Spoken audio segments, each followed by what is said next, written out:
and welcome to my channel. So today I'm giving you my little recap and thoughts on the Netflix show Sex/Life Season 2. I felt like there was such a big gap between Season 1 and Season 2 because I think Season 1 came out on 2021. Yeah, I wasn't that interested on that show when sometimes you scroll through stuff on Netflix and they show you a little bit of the show. When I saw that, I was like, oh, this looks very soapy to me, like a soap opera. So I wasn't that interested. And I can't remember what made me click on it and start binging because I binge on the first season. And I really liked it. I thought it was like my little guilty pleasure because, it's not the most intellectual show or the most popular show, but I had a good time with it. What I was surprised is that season 2, I saw 6 episodes. In season 1, we had 8 episodes. So I was like, why do we only get 6 episodes now? To say the least, I felt like the ending was very rushed. At the last episode, when Hudson ran away and Billy gets to the restaurant and sees Cooper and they hug each other, they give each other that long hug and they team up as parents, we're gonna find our son. I was like, ooh, they're gonna get back together. But they didn't. At the end, Billy ends up marrying Brad, and she whispers in his ear that she's pregnant. I honestly didn't think it was necessary to add Billy's pregnancy to the story because I thought, I liked her and Brad with the blended family. She already had a boy and a girl with Cooper. He already had a son with Gigi. So I was happy with them just blending their family. And you know what's funny? I thought that the reason why her and Majid would not work, it's because he wanted to be a dad. He wanted to have, a son of his own. If I was like the script writer, I was like, we gotta think of a reason why Majid and Billy won't work for her to go back to Brad. So in my head, I thought that, Majid experiencing, how to be a father with Hudson, going to the Yankees game, going to a soccer game, he wanted to be a dad. And then when she tells Billy, I want to have a kid with you, Billy would say, oh, I can't have any more kids. My tubes are tied. Sorry, I can't. And that would be the reason that they broke up. But no, it wasn't. It was actually completely the opposite. He didn't want to be a dad. He told her that, his baby, it's his restaurant, and that he doesn't imagine him being a father. When I said that I felt like the ending was rushed, I wanted to see more of Billy and Brad's life together as a blended family, and we didn't really. I felt like their story wasn't very developed. They went from Hudson running away, where, Brad helped Billy find her son, and then Cooper thanks him, shakes his hand, thank you for finding my son. Billy hugs him, and then that's another thing that I thought Cooper and Billy would end up together, because Hudson's like, Daddy, can you come home? And then Billy said, yeah, I guess I can set up the guest room again. And he said, I'll love that. I was like, oh man, they're gonna get back together. But no. From that moment, in front of the restaurant where they hugged, and then we go to Billy's getting a PhD, and then we go straight to Sasha's wedding where Brad appears, and then we are at Billy and Brad's wedding. It was like this, bada bing, bada boom. And I'm going to kind of contradict myself a bit because, I said that the ending felt rushed, but I was also kind of satisfied with everyone's outcome, the way everyone's story ended. I felt like basically everyone, all the characters got their happily ever after. And I don't think we'll get a season 3 because there was no cliffhangers or anything. But anyway, so let me talk about some of the characters. Majid, what a nice guy. But when Billy called him adorable, remember when she told him, she looked at him, was like, you're so adorable. I was like, oh no, this is not gonna last. Billy doesn't want adorable, she wants passion. And even though both of them, Billy and Majid, had said I love you to each other, it was crystal clear that she was still hung up on Brad. If she was completely over him, she wouldn't act like she was having a panic attack when Gigi was asking for motherly advice. Like, she would have been cool about it. Same for Brad. Why in the heck would you get Gigi pregnant and marry her if you're still trying to hook up with Billy? And to prove my point that Billy wasn't over Brad, when Sasha asked her about any regrets, Billy said that the one thing that she regrets it's not saying yes to Brad when he proposed in her front yard. Remember, on season 1, he shows up at her house and shows her the ring and proposed to her, and she said no. Proving my point number 2. At her graduation party at her house, she's in the kitchen with Cooper, and Cooper tells her that he's going to propose to Emily, his ex-girlfriend. And Billy, instead of freaking out like she freaked out when she learned about Brad and Gigi, she's surprised, but she's totally fine with it.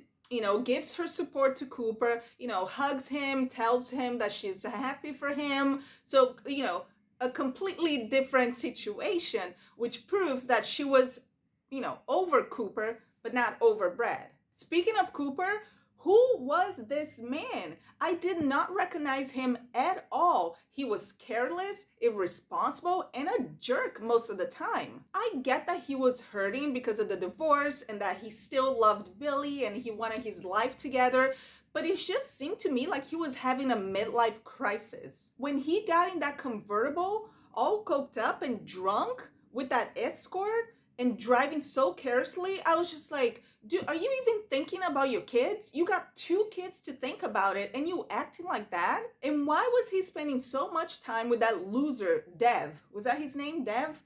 I never felt like they had anything in common to have a friendship.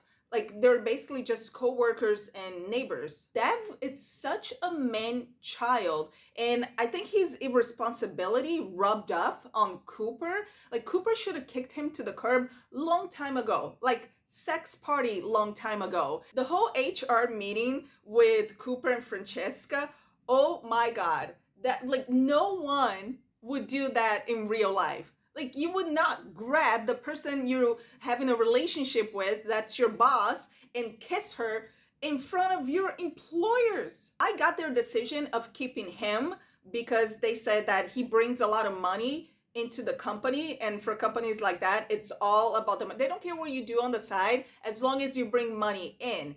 And I also got the fact that they fired her, and not because she was a woman, but because she was his superior. I understood the point of being 2 consent adults in a relationship that happened to meet at work, but they were acting like 2 immature adults, like having sex in the office. Now, Brad, he did not have a lot of screen time in this season compared to season 1.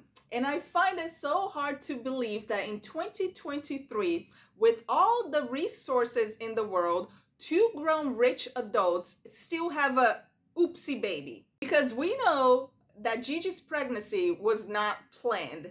And also, something that I found hard to believe too was when Brad ran into Billy at the park and he had his son, and she asked him, "Where's Gigi?" And he said, she left.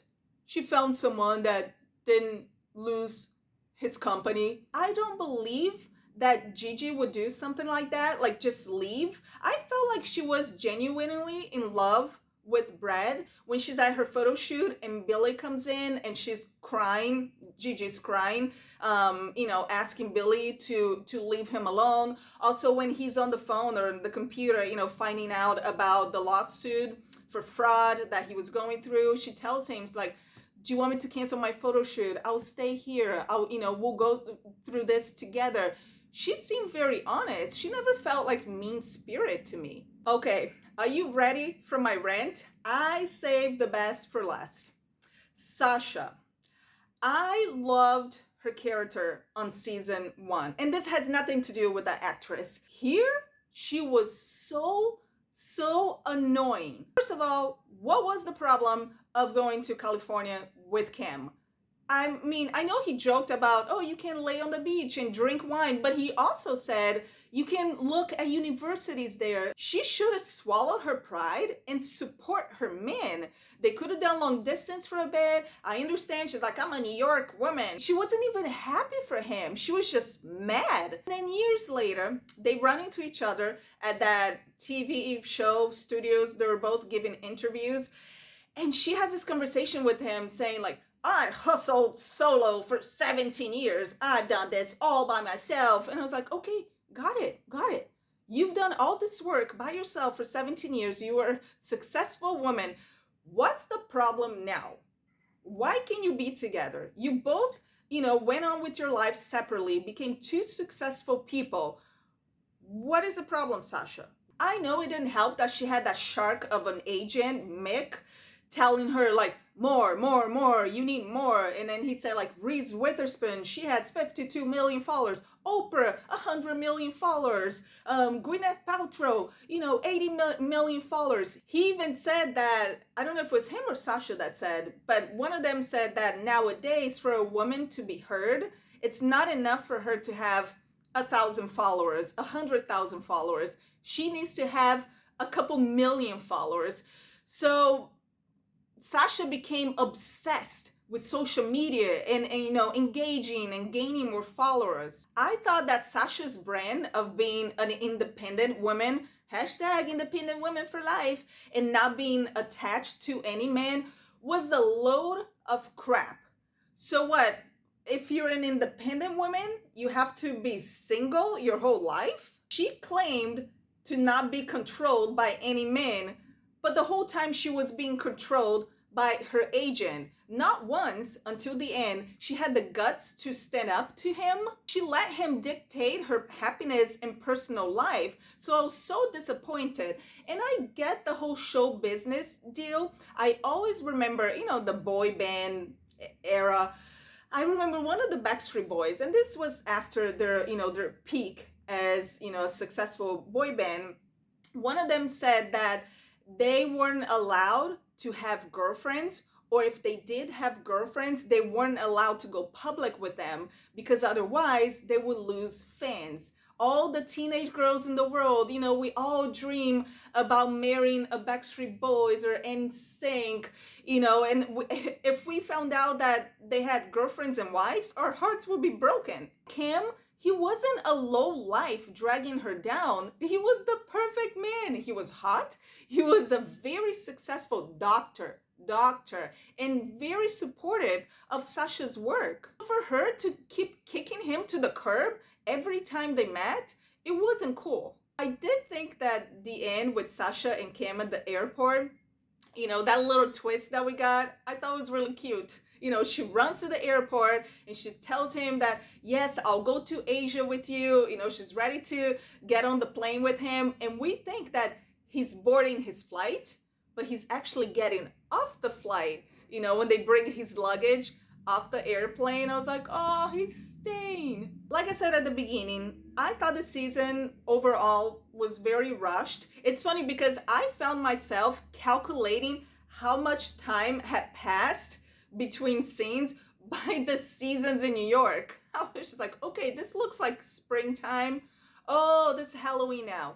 Oh, now it's Christmas. We see the Christmas trees and decorations. Okay, so this many months pass. Oh, okay. Speaking of timelines, loops, and flashbacks, I thought it was weird when Billy told Majid at the first time they're, having sex, she tells him that she's nervous because she hasn't been touched in 9 years. Like, she hasn't been touched in 9 years by anyone that wasn't her husband. And I was like, what?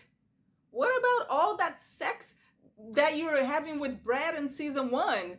And then I thought about it. I was like, oh, those were all either shown when she was with Brad before she met Cooper, or there were, like flashbacks, or there were dreams that she was having. She basically never really cheated on Cooper. On season 1, that we had 8 episodes, I never felt distracted or confused about, what timeline we were in.